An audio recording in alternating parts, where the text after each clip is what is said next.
Bonjour tout le monde. Aujourd'hui, je vais tester une pâte péteuse. Voilà, donc une pâte à prout. Donc là, je recommandais est de 5 ans et plus. Donc, vous avez vu, je suis sur mon lit parce que j'avais envie de tourner sur mon lit et il est littéralement en bazar. Voilà, je n'ai pas fait mon lit ce matin. Donc nous allons tout de suite passer au test. Oui, c'est très simple à ouvrir. Donc là, vous voyez, ça se présente comme ça. C'est plutôt agréable. Enfin, ça ressort beaucoup plus clair, mais c'est du rose. Hein. Rose fuchsia. Je sais pas. Est-ce qu'il y a un flash? Non, pas du tout. Donc, voilà. Ça ressort 3 fois plus clair à la caméra. Mais bon, pourtant, c'est vraiment rose fuchsia. Donc voilà, vous voyez. Donc c'est très agréable. Ça ressemble vraiment à du slime. Donc je le sors de sa boîte. Voilà. Voilà, ça ressemble à ça. Voilà, donc c'est vraiment, ça ressemble à du slime. C'est assez terrible. Ouais, vous voyez, c'est vraiment ce que j'avais très envie de faire. Non, je suis un vrai bébé. Donc voilà, je pousse littéralement ma couette. Donc j'essaie en fait de faire des bruits de paix. D'habitude, ça marche très bien. C'est juste que je suis très mal placée pour le faire et qu'en plus, je tourne en même temps. En fait, ah voilà, vous entendez ce bruit de paix magnifique. Donc j'essaie, voilà, de vous faire écouter ça. Donc vous entendez bien sûr. Hein. Donc voilà, c'était déjà pour la présentation et le test de cette pâte à prout qui est vraiment incroyable. Je vous la conseille très vivement. Je l'ai acheté à Leclerc au rayon jouet pour 2,04 €. Donc en plus, elle est vraiment super agréable au toucher.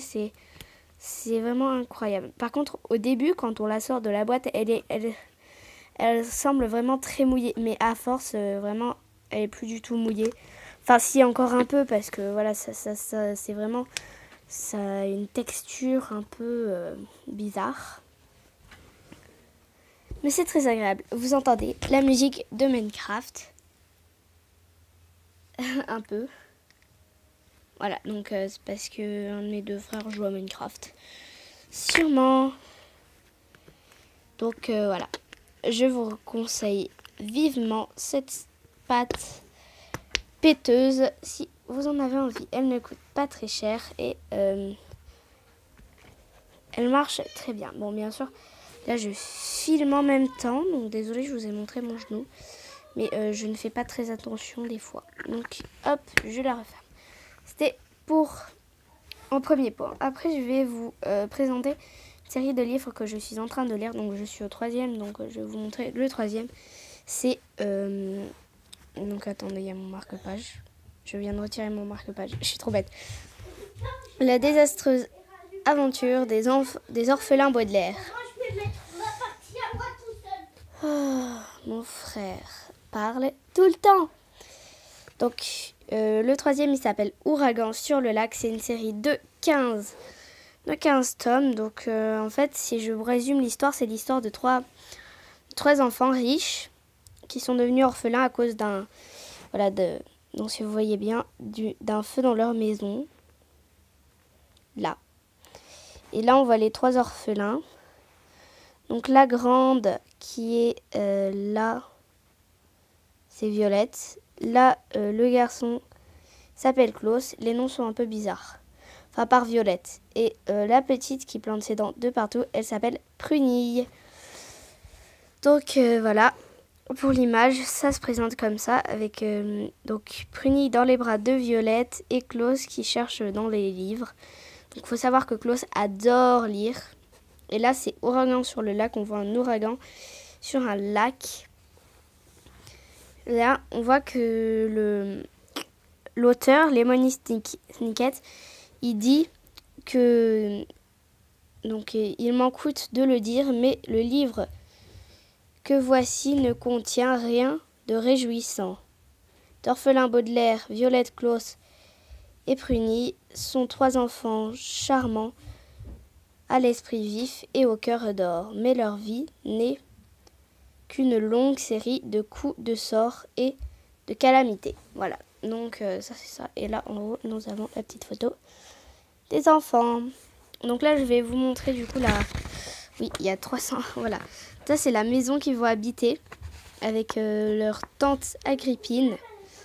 Donc cette tante a peur du lac, pourtant elle vit au-dessus d'un lac. Donc en fait là il y a un lac, mais vous ne le voyez pas. Et là il y a la maison.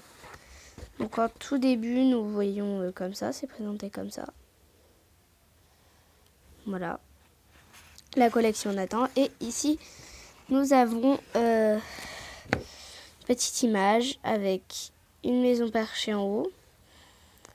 Et les 3 enfants qui attendent ici. On a Pruny, si je trouve mon doigt, voilà, Pruny, Klaus et Violette qui est juste là.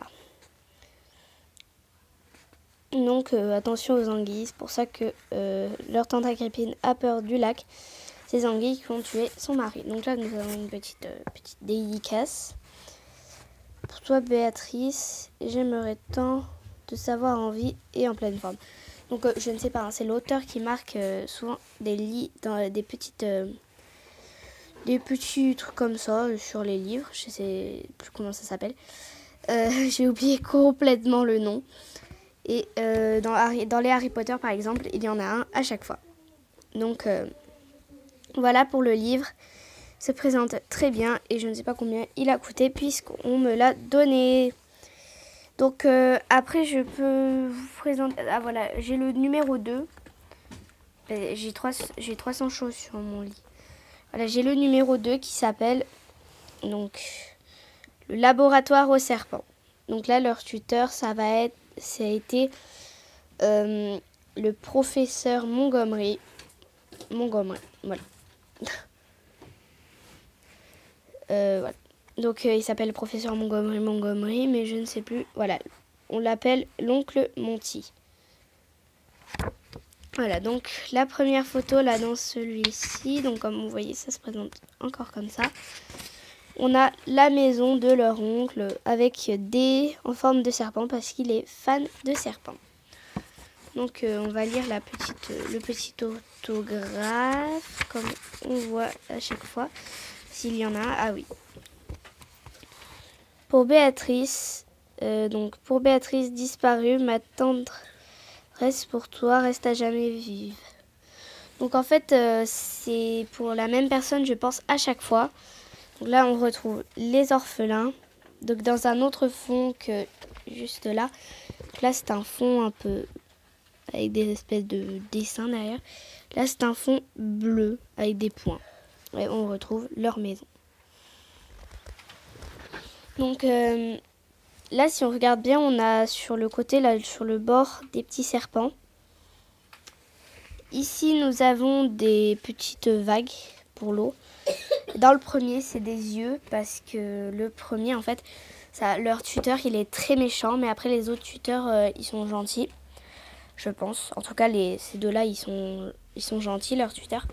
Mais donc le premier tuteur qui s'appelle Olaf. Donc on l'appelle le comte Olaf. Eh bien, pour tout dire, il est très méchant. Il est très très très méchant, mais le pire quand même, c'est que il va les suivre dans ces 2 tomes.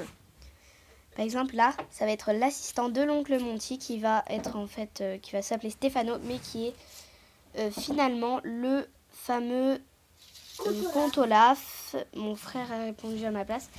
Et dans celui-là, je ne l'ai pas lu, donc je ne peux pas vous le dire. Je l'ai à peine commencé. Après aussi, je peux vous conseiller une autre série de livres. Donc ça, je sais pas, vous pouvez le trouver sur Internet. Ça, je pense que tout le monde connaît. Ce sont les Max et Lily. Voilà, donc j'en ai plein. J'en ai 6 ou 7. Donc là, j'ai Max fait pipi au lit et Lily a peur de la mort. Mais j'ai pas les autres sur moi. Voilà. Donc, je vous dis au revoir et à une prochaine vidéo.